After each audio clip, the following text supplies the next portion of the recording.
Hey, what's going on, friends? Welcome back to Babel on Talmud. Today, we are learning Daf Tzadi of Masechta Shabbos, Daf 90. We're going to have 3 Mishnayos today. We're going to complete the 9th chapter of Masechta Shabbos, which is pretty awesome. We are going to have 3 Mishnayos about Hotza'ah. Okay, exciting stuff. So, taking out different stuff to Rosh Hashanah. We are all familiar with this concept by now. Friends, let's just jump in. We are on Daf Peites Amud Beis at the Mishnah towards the bottom.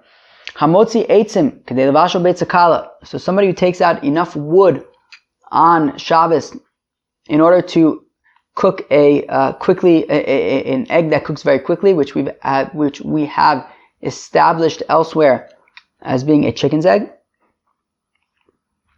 Tavlin kedei letabel beitzakala.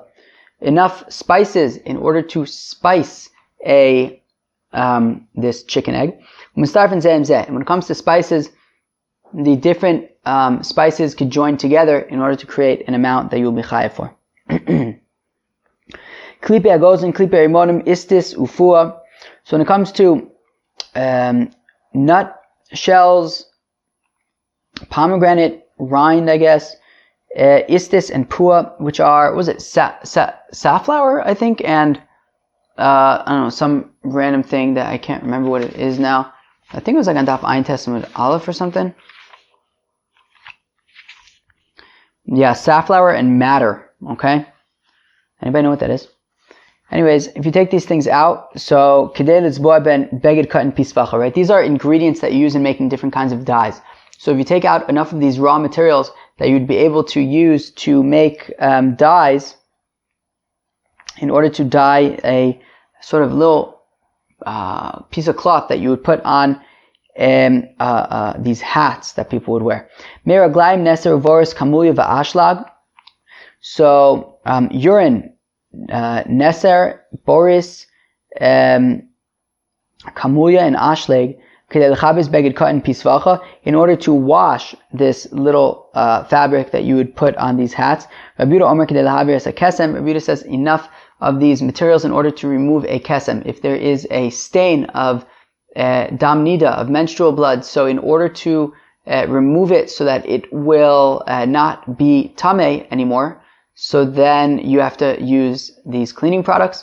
So if you take out enough of these products to be able to remove the stain, so then you will be chayav on Shabbos. Okay, ask the Gemara. Tanina chadazim. Now, 1 second. Haven't we already taught one time? Kane kedei lasos kumus, that we say that for reeds, you're chayav if you take out a reed if it is large enough to make into a writing utensil. If it was too thick, or merusas, or if it was like cracked, so then kedei levashel beitza kala shebebeitzim. So then it just becomes firewood. And if there is enough of this reed in order to burn it and be able to cook a chicken egg, so trufa nusuna be'opas, that has been scrambled and put in a pot, in a pan, in a skillet, so then you'll be chayav if you take out enough of this reed in order to be able to cook a scrambled egg. So now, so we already taught that, so why do we need our Mishnah to teach that will be chayav for taking out wood if it's enough to cook a chicken egg? We already know that from the reeds, don't we? So the Gemara answers, he says, no, maybe it's different. Maybe I would have thought that by the reed, well, it's really not fit for any other purpose other than just to burn. But trees, that you can use to make teeth for a key. So afilu kolshu, I would think that even if it's just a very small amount, you would be chayav kamash malan, that it has to be enough that you will be able to burn and cook a chicken egg. Tavlin kedei letabel beitza kala. So we said you have to take out enough spices in order to cook a chicken egg. Viraminu, 1 second, we have a kasha. So our Mishnah said that you can join together different spices in order to make the shear to be chayav for taking them out on Shabbos. Viraminu, we have a kasha. Tavlin shnaim v'gimel shemis mimin echad u'mishlosha minin. So when it comes to orla, so if you take these spices of orla and you put them in, of course we know what orla is, right? Orla would be things that, like when things that grow for the first 3 years, you don't eat them. They're orla. So I guess there are certain spices that orla would apply to, that you wouldn't be able to eat them for the first 3 years. So if you do use these spices and that you're not allowed to eat, and you mix 3 different spices together, so whether they are all like the same spice, such as like pepper, if you have white pepper, black pepper, some other kind of pepper, long pepper, I think Rashi says, like if you have different kinds of peppers, well, they can be mitzaref, or even if you have different just types of spices, they could join together, fine. Asurin, they're not allowed mitzaref and zemzeh, they can join together to get the proper shear that you'd be chayav for. V'amar Chizkiah, and says Chizkiah, b'mine mesika shanu, hov ru'uyin lamate kedera. So Chizkiah says that this is specifically talking about spices that I guess sweeten up the food, since you can use them to sweeten up the food. But the only reason why these different types of spices join together with each other is because they can sweeten up the dish. But if they wouldn't be, if you have some kind of spice that you throw in there that wouldn't sweeten up the dish, so then it wouldn't join together with the others in order to create a shear. Yet our Mishnah doesn't seem to be differentiating between the types of spices. So Gemara says, Achinami chazul lamatek. Here also we're talking about spices that would sweeten up whatever dish you are preparing. Okay. Klipe agozin. If you take out these nut shells, v'klipe rimonim, and pomegranate, shells, rind, setem ufuah kedei litzboah beged katan, right? All these different raw materials that you would use to make dye. So if you take out enough of them, that you'd be able to create enough, generate enough dye that you would be able to dye this small garment. V'amini, we have a contradiction. Hamotzi samanim shruyin, that if somebody takes out these herbs that have already been soaked, i.e. that have already been made into dye, so you have to take out just actually a much smaller amount, right? Just enough in order to dye this little piece of fabric that they would put on a weaver's bobbin, like where they would like wrap around all the thread to store the thread, so you just need a little bit of cloth in order to keep the thread from coming off. So you just need to be able to have enough of this dye in order to color that. Why are we saying that enough dye in order to actually be able to, enough of these spices in order to generate enough dye that you can actually dye a small garment? So, Amr of Nachman, Amr Rabba Bar Avua, Lefishein Adam Tarech, Lishro Samim Manim, Letzboa Ben Dugma Le'ira. Because when we said enough dye in order to dye this weaver's bobbin little cloth, that's dye that's already been prepared. Once the dye's already been prepared and it's already made into dye, well then, yeah, you don't need to take out that much in order to be chayav, just enough in order to like dye a little piece of fabric that you put on a weaver's bobbin. But if we're talking about raw materials that you haven't yet made into dye, well, you don't create enough dye just to dye a little tiny weaver's bobbin.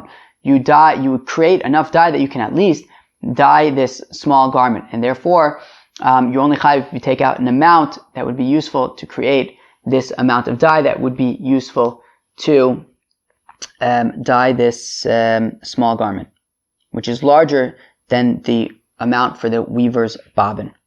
Okay? Meraglaim, urine. Tana, we learned in a brisa. Meraglaim ad ben mem yom. Kidoki. So we're talking about urine that is less than 40 days old. Okay? Neser.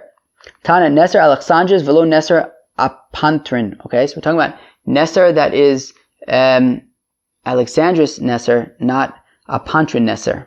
Okay? Boris, what's Boris? Amar Rab Yehuda, says Rab Yehuda, ze chol. It's sand. Vatanya Boris v'hachol. We have a brisa where it says Boris and chol, which means that Boris and chol must be different things. Ella, my Boris, kavrisa. So rather, Boris is sulfur. Meisvei, we have a kasha. Hosifo lena chalvitzin ve'al-inun ve'aboris ve'al-ohel. 1 second, regarding Shvius, they said that the following things are also relevant when it comes to Shemitah. Chalbitzin, le'inun, and Boris, and Ahel. 1 second. Kavrisa, and if we say that Boris is sulfur, Kavrisa meisa b'Shvius, is sulfur relevant when it comes to Shaykh to Shemitah? What does sulfur have to do with Shemitah? Ve'atanya, ze'aklal, this is the rule. Kol sheyesh lo ikr, yesh lo Shvius. V'shein lo ikr, ein lo Shvius. Only something with a root can be relevant for Shvius. Sulfur doesn't have a root, and therefore it's not going to be relevant for Shvius. So therefore, Kavrisa must not. So Boris therefore must not be sulfur. Okay. So Ella, my Boris, Ahala. Boris is aloe. Vea Tanya, vea Boris, vea Ahala. But one second, we have a brisa that says Boris and aloe, which means that Boris is not aloe. Well, Trey Gavne Ahala, there are actually two types of aloe. One of them is Boris, one of them is not. Kimulia, Amr of Yehuda, Shlof Dotes. Kimulia, if Shlot is Shlof Dotes. If you take out Shlof Dotes, then you're going to be Chayev. The problem is we don't really, what the heck is Shlof Dotes? Maybe I'm taking out Shlof Dotes and I don't even know. Now what should I do? Can't take out anything because maybe it's Shlof Dotes.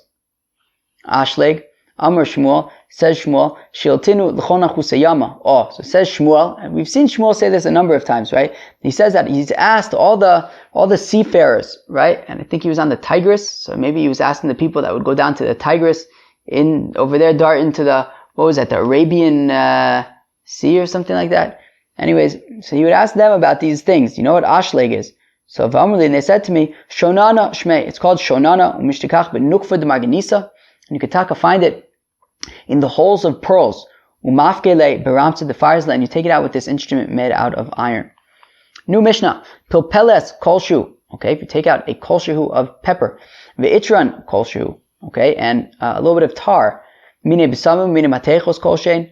Types of spices, types of metals, just in a kolshein.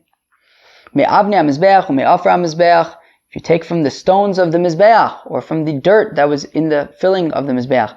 Mekak svarim, mekak mitchoseim. If you take these, like, worms would eat through svarim and like Sefer Torah and stuff, and also the cloths that they would wrap this svarim in. So these worms would eat through them, and so if you take out the remnants of what the worms would eat, so you'll be chayiv by a kolshu shematznin osan legonzan, because they put them aside to bury them. Rabbi Yehuda Omer says, Rabbi Yehuda afamotzi misham she'avodah zarah. Even if you take out sort of things that are used to service avodah zarah, kolshu shenemar v'lo yidbak biyad chamuma min acherim, that there shall not stick to your hands anything from the cherim, from these avodah zarah stuff. By irani dachas, if you have a city that is serving avodah zarah, so you gotta kill all the people and destroy everything. And it says you shouldn't have anything, you shouldn't take anything from there. So therefore, we see that you're chayav even by a kolshu. Says the Gemara, Pilpeles kolshu l'may chazia l'reich hapeh. Oh, so what is pepper good for? It's good for bad breath. Okay. Itron, tar, kolshu. If you take out a little bit of tar, you're chayav. L'may chazia l'tzilchasa. It's good for migraines. I don't know what it's good for. What, you just put it on your head, I guess? Put some tar on your head? Probably because then when you tear out the tar afterwards, the pain of removing the tar is probably so much worse than the migraine, you forget about the migraine. Mine b'samim kolshein, enough, even just a little bit of spices. Tanar Rabbanan, the rabbis taught, amotzi reach ra. Somebody brings out a bad smell, and this is for apparently they would burn some bad smelling stuff for sick people and for little babies to ward off the ayin hara. I get the ayin hara. I guess ayin haras are very sensitive to smell. So if you burn something bad, and the mazikin, these damaging, the very sensitive sense of smell, these mazikin. So if you smell something, if you burn something with a foul odor, the mazikin will go away. Interesting. Kolshu shemen tov.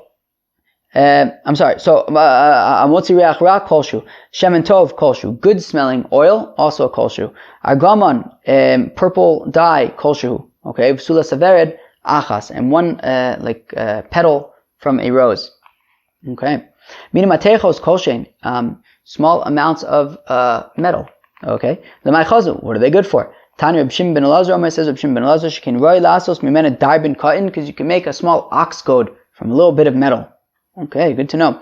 Tani Rabbanan, haomer hare alei barzel. If somebody says, I am going to bring iron to the Beis HaMikdash, well, how much does he have to bring?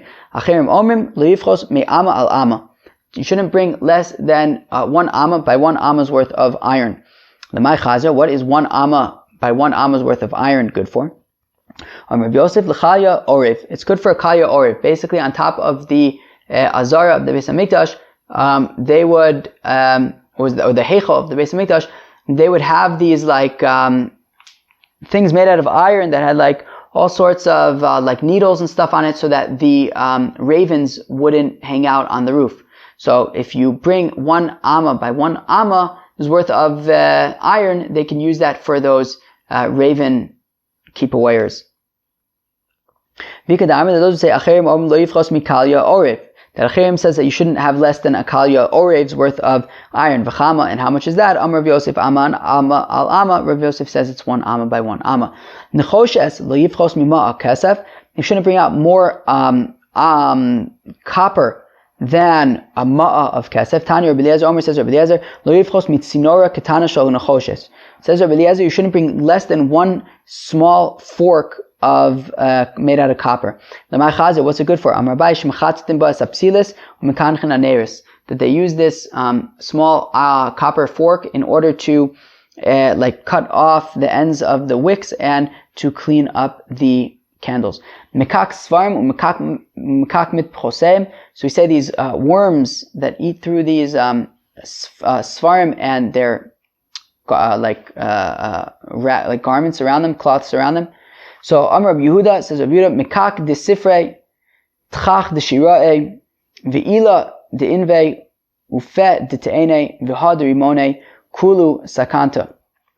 So basically, these are 5 just types of worms, right? The worms for these books are called mikak. These worms for silk are called tchach. The worms for grapes are called ila. The worms for figs are called peh. The worms for pomegranates are called ha. Okay? Kulu sakanta, they're all very dangerous to eat. So there's a student who was sitting in front of Rabbi Yochanan, and he was eating figs. And he says, Rabbi Yochanan, there are thorns in these figs. To which Rabbi Yochanan says, Katle peledain. He says, oof, yikes, this is awkward. It looks like this guy has just been killed by a peh worm in his fig. Kind of awkward, right? The guy's like, oh no, there are thorns. And Rabbi Yochanan's like, ooh, sayonara, dude. New Mishnah. Hamotzi kupas arochlin. Somebody who takes out a container of perfume. Even though there's like lots of different types of like spices in there to create this perfume, you only be chayav 1 korban chatas for taking out this 1 container of perfume. If you take out seeds for your garden, so the shear for that is a little bit less than a dried fig's worth. Rabbi Yehuda ben Beseira says you have to bring out 5 of these seeds. Zera kishuin shnaim, zera diluin shnaim, zera pula mitzri shnaim. If you take out seeds, however, of cucumbers, of gourds, or of Egyptian bean, so then you take the minimum amount is 2 of these seeds in order to be chayav. Hamotzi chagav chai tahor kolshu. If you take out a grasshopper that is both pure, i.e., you're allowed to eat it, and also alive, well, then the shear would be a kolshu, any amount, because little kids like to play with those little grasshoppers that are alive. I wonder how you play with that. So, mace ki gogeres, but if it's dead already and it's kosher, well, then the shear is a gogeres because it's food. Okie dokie. Tzipores krumim, this tzipores krumim that we're going to talk about in the Gemara. Ben chayav ben mesa kolshu shematznino salerefua. Whether it is alive, whether it is dead, so you'll be chayav for a kolshu because they put it away, they hold on to it for healing. Rabbi Yehuda Omer says, Rabbi Yehuda af amotzi chagav chai tameh kolshu shematznino saleka in this chogbo. So Rabbi Yehuda says, even if you take out a live locust that is not kosher, you would still be chayav because the kids play with the non-kosher ones too. So you'd be chayav even for a kolshu. Fine. Viramini, 1 second. We have a contradiction. We said that you're only chayav if you take out multiple seeds, right? So v'raminu zevel v'chol hadak. So when it comes to like fertilizer and very thin sand, kedei lezabel kelach shel kruv. So you're chayav if there's enough, even just to put fertilizer for just 1 like stalk of cabbage. Divrei Rabbi Akiva. Chacham say it has to be enough in order to apply fertilizer to just 1 leek. But so why in our Mishnah are we assuming that you're only chayav for like a number of seeds, right? A little bit less than a gregarious, or 5 seeds, according to Rabbi Ben Beseira. But we seem to be saying that at least when it comes to applying fertilizer, even just 1 cabbage or 1 leek would be enough. So Amar Papa had zriya, had lo zriya. Rav Papa answers it, well, it depends if it is already planted or not, right? When our Mishnah says 5 seeds, so that's somewhere where they aren't yet planted. A person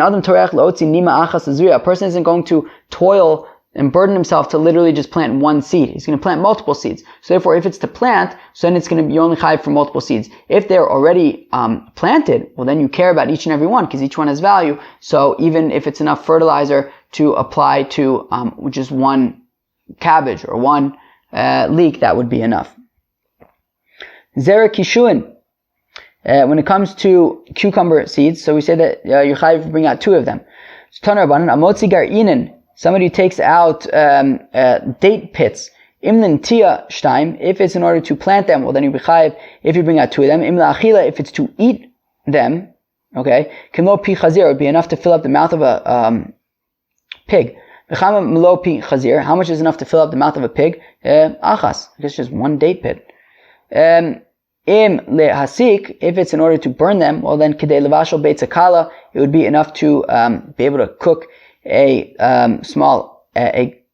quick cooking egg, a chicken egg. Im lecheshbin, if it's in order to do some kind of cheshbin with, like kilo, if you wanted to count your money, so you would count these date pits to represent your money, or amounts of money. So just to tally money, so then you would use date pits to tally your money. So shtaim, so you need 2 of them. Acherim chamesh.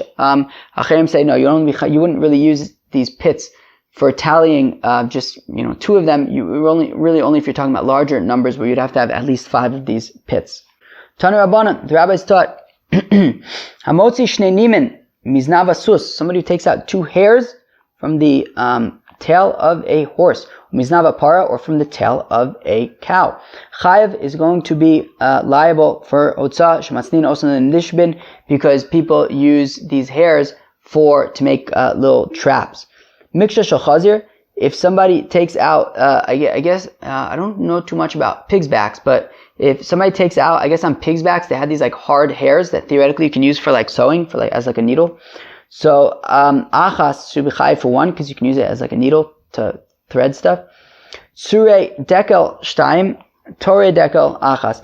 If you take out the palm branches, so they have those leaves kind of coming off of the spine, so you can use those theoretically to weave a basket. So if you have 2 of those leaves, you'll be chayiv. And now when it comes to tore dekel, those are the kind of like a palm tree at the bottom has these kind of fibrous kind of things wrapped around them. So even 1 of those you'll be chayiv for. Tziporis kramim. What are these tziporis kramim ben chayiv ben mesa kolshu? Whether it's alive, whether it's dead, you'll be chayiv for kolshu. So the Gemara asks, "Ma tziporis kramim? What are these tziporis kramim things?" So apparently it's some kind of a locust. Okay. So Amar Rab palya be'are. Rab says it's palya be'are. It's some kind of locust. Amar Abaye umishtakach bedikla dechad navara. Abaye says that it's found on these palm trees that I guess are young enough that they only have 1 of these fibrous things going or wrapped around the bottom of it. And what you do is you use this locust that you find in these palm trees to become really smart. You cut it in half and you eat the right side of it. And then you take the left side of this locust and you put it into some kind of copper tube. And then you, of course, seal it with 60 locks, with 60 seals. And then you kind of hang it from the left side of your body. And if you want to remember which side of your body to hang it from, remember the pasuk in Koheles, that the heart of the chacham, of the wise person, is to his right side. The heart of the fool, i.e. you right now, who want to become smart, li smolo. So if you would like to get wisdom, so relatively speaking, you are a fool, you are a ksil right now, a fool, and you want to get smart, so take this tube and hang it from your left side, and then you will become smart. V'chakam kamadabar, you will become as wise as you want. V'gamar kamadabar, you will learn as much as you want. And then what you do is v'achale le'idach palga, then you, I guess, take out the left side of this grasshopper thing, and you eat it. You take it out of the tube and you eat it, to ilo mi'akar tamudo, because if you don't eat it, you're going to forget all this stuff that you learned. Rabbi Yehuda Omer says, Rabbi Yehuda afamotzi chule, somebody who takes out a grasshopper that is alive and is also not kosher will be chayiv by a kosher because kids will play with that. But Tanakama savered low. Tanakama says that that we don't let the kids play with these non-kosher live grasshoppers. My timer, how come? Because dilma achile. Because we're concerned that maybe the kids will eat these. We're concerned that maybe kids will eat these tamei grasshoppers that are alive and they're not kosher. So therefore the Chacham don't want, therefore the Tanakama doesn't want kids playing with these non-kosher locust things, grasshoppers. Iachi tor nami.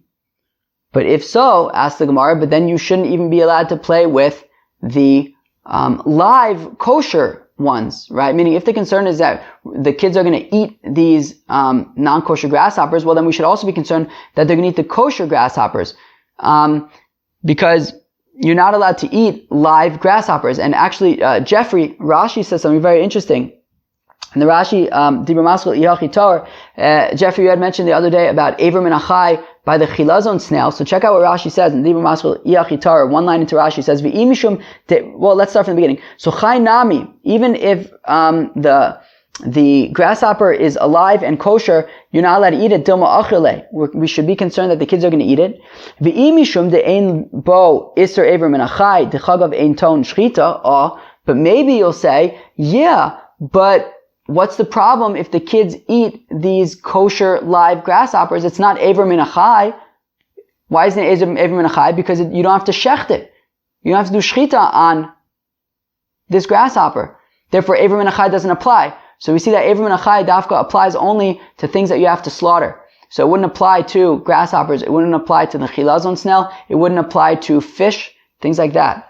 Although apparently it does apply to, let's say, I don't know, a pig, even though we don't shecht it and eat it, but Avram and Achai, I believe, would apply. But even so, says Rashi, Izbe Mia Mishum Bal Tashakatsu. You still have to worry about the pasuk of Bal Tashakatsu, as we're going to see in the Gemara. So the Gemara says, no, if the issue is that we're concerned that these kids are going to eat these live grasshoppers, well then, so then, you wouldn't even be allowed to use the kosher grasshoppers because it's from Bal Tashakatsu. Deha Rav Kahana, says the Gemara, because Rav Kahana avakayim kamed de Rav, because at one time Rav Kahana was in front of Rav, v'ava kamayver shoshiva apume, and he was passing a grasshopper by his mouth. He wasn't necessarily even eating it, but he was passing a live grasshopper by his mouth. Amalei, and Rav said to Rav Kahana, Shakle, remove it from your mouth, or take it down from there, to the lamer, that nobody should say, Meichel ka'achale, so nobody should think, Rav Kahana, that you're eating a live grasshopper, v'kav mishum bal tshakatzus nafshoseichem, from the pasuk of do not make disgusting your souls, right? So even live kosher grasshoppers aren't allowed to be eaten. So Rabbi Yehuda is saying that you're even allowed, right, that the kids would play with these live non-kosher grasshoppers even, and that's why you're chayiv for them by a kol shu. The Chacham say that the kids wouldn't play with the non-kosher grasshoppers that are alive, only the kosher ones. The question is, why not? Why wouldn't the Tanakama allow the kosher live ones? Or really the question is, right, why does the Tanakama not allow the kids to play with the non-kosher ones, but the Tanakama does allow the kids to play with the kosher ones? If the concern is that we're going to eat it, well, we have to also be concerned that they're going to eat the kosher ones as well, because you're not allowed to eat live grasshoppers because of Baal Shakatsu. So Ella Dilma Mayis v'achale. No, rather we're concerned that maybe the grasshoppers are going to die and then the kids will eat it. Therefore, the Tanakama is concerned that if they're not kosher and they die, then the kids will eat it, whereas Rabbi Yehuda is not concerned that they're going to eat it, because Rabbi Yehuda imayis ka'in misaped sapidle, because if the grasshopper dies, well, the kid will cry and mourn and eulogize this little grasshopper, and he won't eat it, and therefore we don't have to be concerned about eating the non-kosher grasshopper. Okay, well, that was Daf Tzadi of Masechta Shabbos, and with that we conclude the 9th parak of Masechta Shabbis, Hajan Alach Amar Rabbi Akiva. So the ninth parak basically just finished up with a whole bunch of things that you could take out to Rosh Hashanah and their amounts. So there's not like too much really to recap over here, other than lots of stuff and their minimum amounts. We got in the end there. We got into that interesting discussion about grasshoppers. All right, cool. Well, everyone, hope you enjoyed and have a great day. Peace.